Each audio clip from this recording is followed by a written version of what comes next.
Soyez les bienvenus au nom du Dieu trois fois saint. Malgré les difficultés quotidiennes, habituelles, normales de la vie, notre joie est grande. Parce que nous sommes rassemblés pour nous réjouir d'une grande nouvelle, Jésus est ressuscité. Et à travers le don de sa vie, il nous offre la vie auprès du Père pour toute éternité. Oui, notre Dieu est le Dieu victorieux. Alors laissons éclater notre joie, laissons cette joie se manifester en actes, en signe d'amour et d'espérance pour nous et pour tous ceux que nous aimons aujourd'hui et demain et tous les jours d'après. Avec le premier chant, faisons monter notre louange au Dieu d'amour. C'est « Peuple, criez de joie », les trois strophes.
Et nous prions ensemble avec les mots du psalmiste au psaume 66. Dites à Dieu que tes œuvres sont redoutables. À cause de ta grande force, tes ennemis te flattent. Toute la terre se prosterne devant toi et chante pour toi. Elle chante ton nom. Venez voir les œuvres de Dieu. Il changea la mer en terre ferme. On traversa le fleuve à pied. C'est là que nous sommes réjouis en lui. Peuple, bénissez notre Dieu. Faites retentir sa louange. Il nous amène à la vie et il nous a pas laissé passer ses changements. Car tu nous as sondés, ô Dieu. Tu nous as éprouvés comme on éprouve l'argent. Béni soit Dieu qui n'a pas écarté ma prière. Et qui n'a pas retiré sa fidélité. Alléluia. Acclamez Dieu, toute la terre. Faites la gloire de son nom. Glorifiez-le en célébrant sa louange. Alléluia. Chantons gloire au Dieu trois fois saint, et seid dem Vater.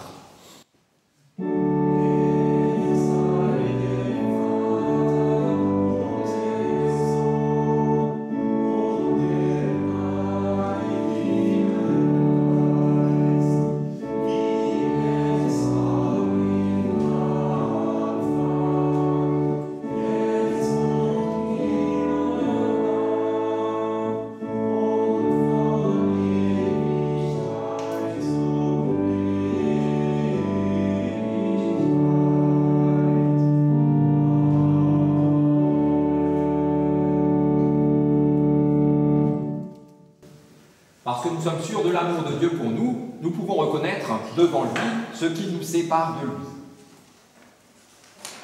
Seigneur notre Dieu, autant que nous avons pu, autant que nos forces nous l'ont permis, nous t'avons cherché. Nous avons vivement désiré te posséder par notre intelligence, plutôt que de croire en toi.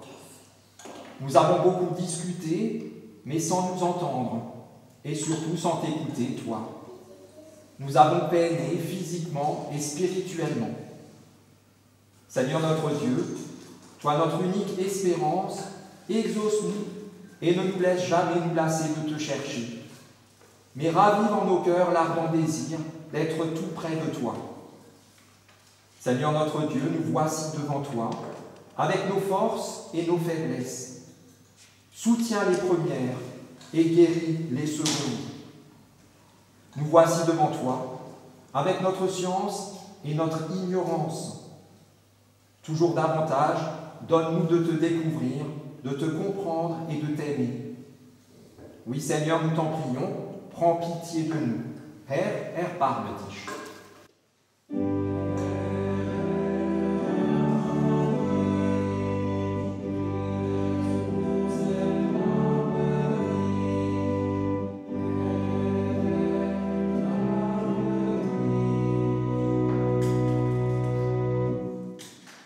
Que celui qui aime Dieu se réjouisse, car voici ce qu'il proclame à son intention au premier chapitre du livre de la Genèse. Dieu créa les humains à son image. Il les créa à l'image de Dieu. Hommes et femmes, il les créa et il les bénit. Vous êtes issus de Dieu, votre origine est en lui. Il vous appelle à lui, votre destinée est en lui. Vous êtes créés à son image. Vivez comme ses divins enfants, car il est votre Père. Pour cette merveilleuse nouvelle, chantons-lui notre reconnaissance, exaltons le Seigneur, et sei Gott in der Höhe.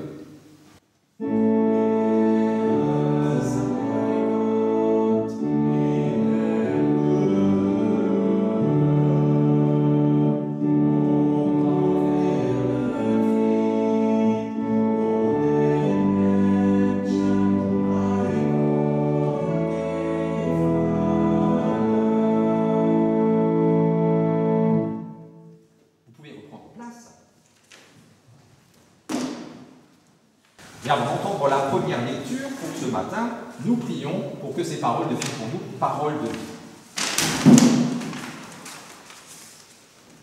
Seigneur notre Dieu, nos cœurs souhaitent s'ouvrir à l'adoration et accueillir ton esprit, alors que nous nous mettons à l'écoute des mots d'amour que proclame pour nous la Bible.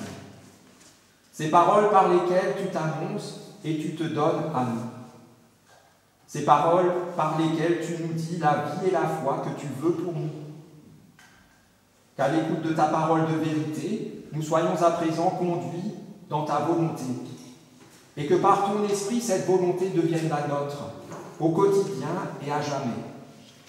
Nous t'en prions, par Jésus-Christ, ton Fils, notre Seigneur, qui vit et qui règne avec toi, Père, et le Saint-Esprit, un seul Dieu, pour les siècles des siècles.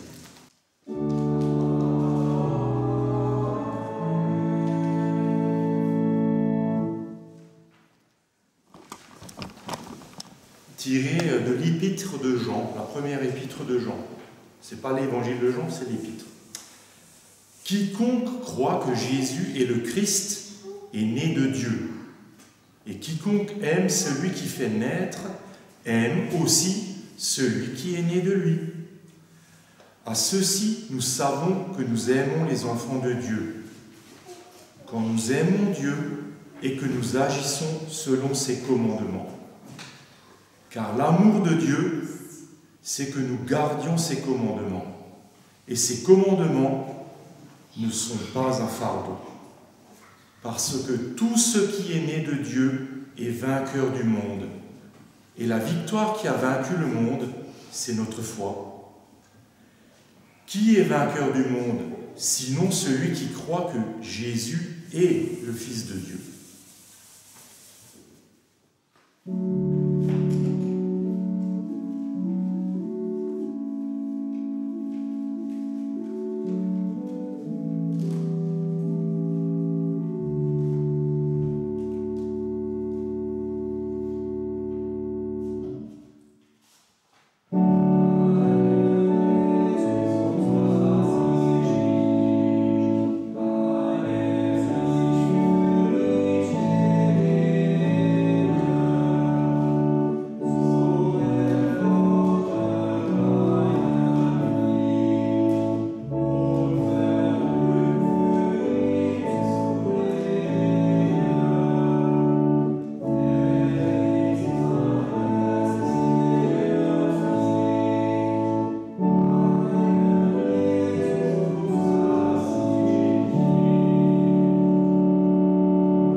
pour entendre tout d'abord le mot d'ordre auquel nous sommes confiés aujourd'hui, et pour la semaine qui commence, tiré de la deuxième lettre de Paul aux Corinthiens, chapitre 5, verset 17, Charlotte par cœur.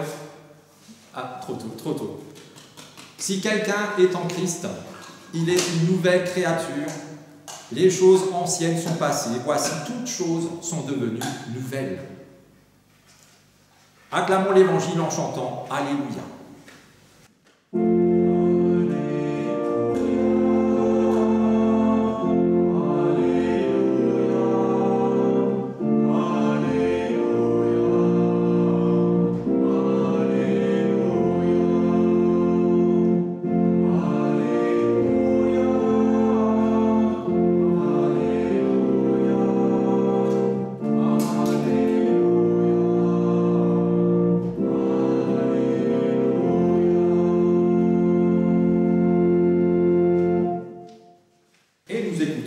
L'Évangile du jour.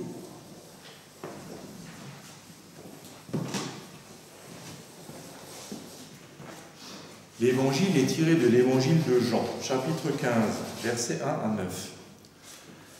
C'est moi qui suis la vraie vigne, et c'est mon Père qui est le vigneron. Tout sarment qui, en moi, ne porte pas de fruit, il l'enlève. Tout sarment qui porte du fruit, il le purifie en le taillant, pour qu'il porte encore plus de fruits. Vous qui êtes déjà purs à cause de la parole que je vous ai dite, demeurez en moi, comme moi en vous. Tout comme le sarment ne peut de lui-même porter du fruit s'il ne demeure dans la vigne, vous non plus si vous ne demeurez en moi. C'est moi qui suis la vigne, vous êtes les sarments. Celui qui demeure en moi, comme moi en lui, celui-là porte beaucoup de fruits. Hors de moi, en effet, vous ne pouvez rien faire. Si quelqu'un ne demeure pas en moi, il est jeté dehors comme le sarment et il se dessèche. On ramasse les sarments, on les jette au feu et ils brûlent. Si vous ne demeurez en moi et que mes paroles demeurent en vous, demandez tout ce que vous voudrez et cela vous arrivera.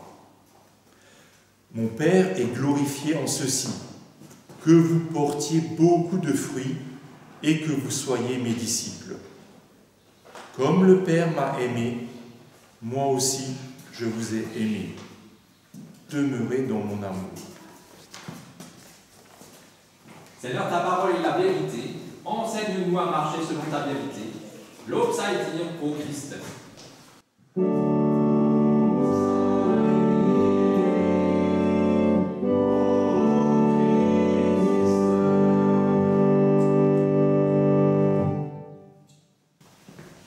Vous pouvez reprendre place.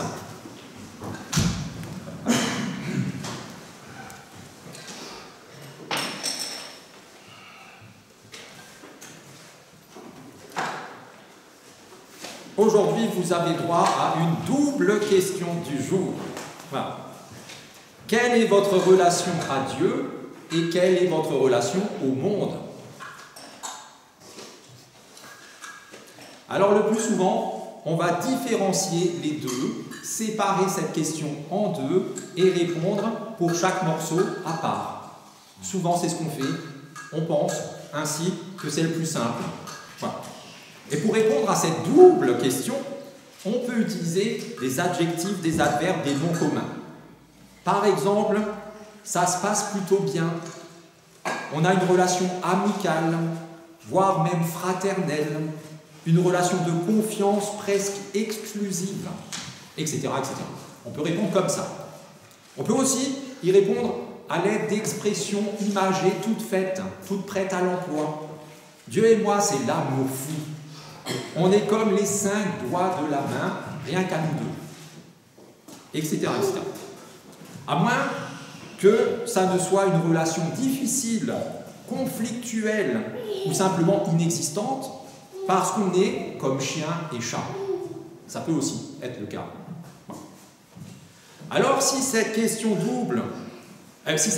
est double, Vous l'entendez dans cette question, c'est un singulier, cette question reste quand même une unique question qui appelle donc une unique réponse. Fondamentalement, à cette unique double question, les chrétiens que nous sommes devraient répondre en chœur, non pas avec des adjectifs, des adverbes, des noms communs, des expressions imagées toutes faites, rien de tout ça, mais avec un nom propre. Et plus précisément, ah, c'était vous. Et vous avez dit Enfant de Dieu. Enfant de Dieu. Donc répondre par Dieu. Et pour nous, chrétiens, on peut préciser qui est ce Dieu? Jésus-Christ. Effectivement. La réponse à cette double question, pour nous, Jésus-Christ. Alors sans doute est-il inutile pour vous qu'on précise, qu'on souligne quand même que quand on dit Jésus-Christ, c'est pas comme quand on parle de Freddy Muller. Ce n'est pas un prénom et un nom de famille. Mais comme Freddy Muller, ce nom, en entier, désigne, dit quelque chose de la personne. Muller, si je ne me trompe pas, vous me corrigez, c'est le meunier. Mais là, ouais. Et bien là, pareil, quand on parle de Jésus-Christ, c'est pas juste on dit c'est cette personne-là, de la famille Christ, ça existe aussi, d'ailleurs on avait un collègue, a priori, qui s'appelait comme ça. C'est une confession de foi. Quand on dit Jésus-Christ, on proclame, on affirme avec force que Jésus est le Christ. C'est-à-dire le Messie que les Juifs attendent toujours, celui sur qui Dieu a versé l'huile sainte de son élection, celui que Dieu a choisi pour être le premier-né de sa nouvelle création et le sauveur du monde. Alors si Jésus est un exemple à suivre, ce n'est pas parce qu'il est particulièrement vertueux, qu'il a dit de très belles choses, qu'il était sympathique, bien coiffé et jovial avec tout le monde, non. Mais parce qu'il est le Dieu qui nous a rejoints dans notre humanité pour nous transcender, pour nous transfigurer, pour nous faire naître à cette vie nouvelle, libérée des contraintes du péché, de la haine, de la soif du pouvoir et d'argent, du mal, de la mort. Parce qu'il a acquis la plus grande des victoires du haut de la croix jusque dans le vide du tombeau, et qu'il nous offre cette victoire pour que nous nous l'approprions, pour qu'elle soit la nôtre. C'est pour ça que nous suivons le Christ. Jésus est. Alors j'ai dit est, peut-être aurais-je dû dire doit ou devrait être notre relation à la fois à Dieu et au monde. À Dieu, il nous relie dans la croix, dimension verticale entre ciel et terre, entre terre et ciel, et entre nous, la dimension verticale. C'est par lui que nous abordons, ou devrais-je dire, devons ou devrions aborder, à la fois Dieu et le monde. C'est lui qui nous unit, qui nous relie à la fois à Dieu et aux autres. Car le fondement de la foi chrétienne, c'est bien lui, Jésus, et là j'ajoute un petit mot, j'aime bien ajouter ce petit mot, Jésus le Christ. Comme ça, on fait plus facilement ou moins facilement l'erreur. Il n'y a pas d'autre fondement, aucun autre rocher sur lequel construire notre vie. Il n'y a que lui seul, Jésus le Christ. Et comme cela défie toute logique, cette confession de foi, on ne l'affirme pas de manière scientifique, comme on le fait pour les résultats mathématiques, quand on fait A plus B égale X, c'est QFD. Là, ça ne marche pas. Voilà. Il s'agit d'une vérité de foi, indémontrable de cette façon-là. Et on n'arrive pas à cette vérité par notre intelligence, ni par notre propre volonté, mais seulement par l'Esprit de Dieu qui, lui seul, nous offre ce premier don spirituel, la foi. Ça ne vient pas de nous, comme beaucoup de choses, ça nous est offert, et par ce premier cadeau, la foi, Dieu fait de nous, ce que vous avez dit, ses enfants. C'est ça notre relation, effectivement, ou devrait. Cette foi est ainsi nouvelle naissance. Une nouvelle naissance qui nous rend à notre tour vainqueurs, victorieux du monde. Oui, la foi en Jésus le Christ est victorieuse du monde. Et elle nous ouvre à une autre dimension de l'existence en nous permettant de ne plus raisonner à la manière du monde. Vous connaissez les critères du monde. Vous y êtes soumis 24 heures sur 24. Voilà. Et donc, on est entraîné à raisonner de la même façon.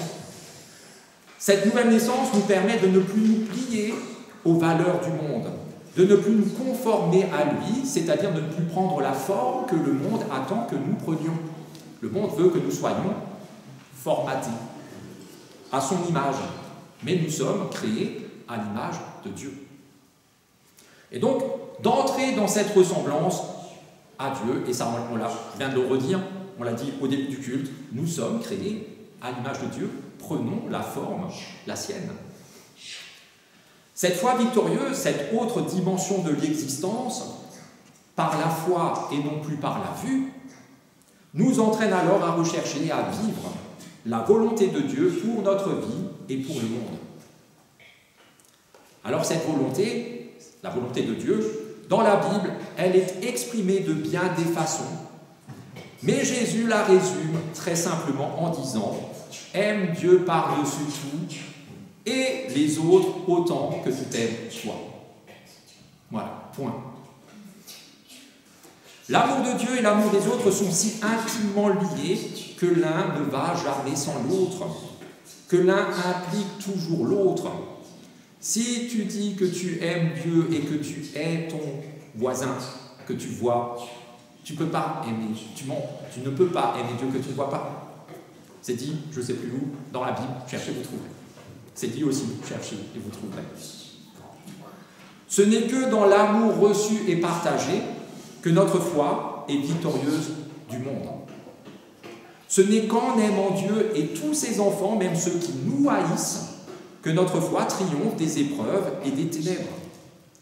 Ce n'est que dans l'amour que nous revêtons et que nous accomplissons qui nous sommes vraiment, notre être véritable, celui d'enfant de Dieu, celui de sel de la terre, celui de lumière du monde. Si nous sommes comme tous les autres dans le monde, où ferons-nous la différence, ce petit goût salé en plus, cette petite luminosité en plus, si on est comme tout le monde? Nulle part. Celui de témoin de l'amour fou de Dieu, comme le dit Jésus, c'est à l'amour que vous aurez les uns pour les autres que le monde, que les autres sauront que vous êtes mes disciples. Si ça ne se voit pas à ça, personne ne pourra le voir, et de toute façon ce ne sera pas vrai. Et c'est d'ailleurs un fait empirique, un fait que l'on peut constater d'expérience. Quand on aime quelqu'un, on a à cœur de le rendre heureux et de lui plaire. Humainement déjà. Quand on aime Dieu, on a à cœur de le rendre heureux et de lui plaire. Et ceci, encore une fois, non pas par nos propres forces, mais par la foi que son esprit dispose dans nos cœurs. Alors l'apôtre Jean, dans ce passage et dans l'ensemble de cette lettre, nous interpelle aujourd'hui encore sur notre relation à Dieu et au monde, sur notre foi en Jésus le Christ, Sauveur du monde, sur notre capacité à vivre et à témoigner de son amour en le partageant. Plein de questions. Attention, restez assis. Est-ce qu'en tant que disciples, nous vivons réellement de l'amour de notre Maître? Nous sommes disciples, le Maître nous aime, il dit d'aimer, le faisons-nous. Est-ce qu'en tant que brebis, nous vivons réellement de l'amour du bon berger? Est-ce que nous sommes de ceux qui suivent le bon berger à la trace? Ou est-ce qu'on est cette 100e brebis qui tout le temps vagabonde? Est-ce qu'en tant que communauté, en tant qu'Église, corps du Christ, nous vivons réellement de l'amour de notre chef, la tête, le Christ? Est-ce que Jésus le Christ est réellement le lien qui nous unit à Dieu et les uns aux autres, comme les sarments sont accrochés, attachés aux pieds de vigne? Est-ce que nos vies témoignent de la réalité effective de l'amour de Dieu que nous confessons? Est-ce que nos voix s'élèvent assez haut et assez fort pour que le monde entende combien Dieu l'a aimé? Et là, il suffit d'inverser Jean 3,16, car Dieu a tant aimé le monde, etc. Est-ce que ça, le monde l'entend parce que nous le disons? Est-ce qu'on le dit? Cet amour, quand et combien le disons-nous au monde? Et cet amour, quand et combien le démontrons-nous au monde? Est-ce que Jésus est réellement notre Christ? Le laissons-nous nous relever quand nous chutons, nous réconcilier quand nous nous divisons, nous porter par la foi quand nous doutons, nous rendre à la vie quand nous mourons? Alors si nous doutons de ce que c'est bien là ce que nous vivons de l'amour de Dieu, ouvrons-lui simplement notre cœur et nous le verrons par son esprit déposer en nous la foi nécessaire par laquelle nous pourrons lui dire « Abba, Père ». Et tu es le Christ, le Fils du Dieu vivant, mon Seigneur et mon Dieu. Amen.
Et nous prions les uns avec et pour les autres.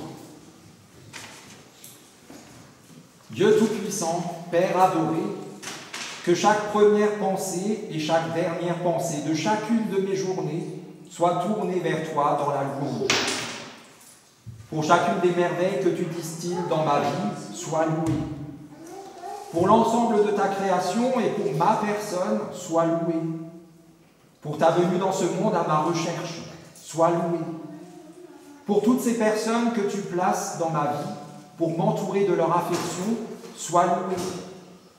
Pour le soutien et l'assurance que tu me procures, sois loué. Dieu Tout-Puissant, Père adoré, je te confie tous ceux pour qui il n'est pas facile de te louer. Pour tous ceux que la peur du lendemain empêche de dormir, donne-leur courage et discernement. Pour tous ceux dont le découragement et la tristesse sont si grands qu'ils n'arrivent même plus à se lever le matin, rends-leur la joie de vivre. Pour tous ceux qui sont sans patrie, loin de chez eux, en fuite devant la guerre ou la misère, donne-leur d'être accueillis de sorte qu'ils puissent se construire un nouveau chez eux et retrouver l'espérance. Pour tous ceux qui sont gravement malades, ceux qui regardent la mort en face, et pour ceux qui les accompagnent et prennent soin d'eux, donne-leur la consolation de ta présence. Dans l'espérance que tu places en nous, nous laissons résonner les mots que tu nous as toi-même donnés pour te prier, comme tes enfants, en te disant « Notre Père qui es aux cieux, que ton nom soit sanctifié, que ton règne vienne, que ta volonté soit faite sur la terre comme au ciel. Donne-nous aujourd'hui notre pain de ce jour. Pardonne-nous nos offenses, comme nous pardonnons aussi à ceux qui nous ont offensés. Et ne nous laisse pas entrer en tentation, mais délivre-nous du mal, car c'est à toi qu'appartiennent le règne, la puissance et la gloire, au siècle des siècles.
Allons dans cette semaine et dans nos vies avec la certitude que Dieu nous renouvelle par son esprit.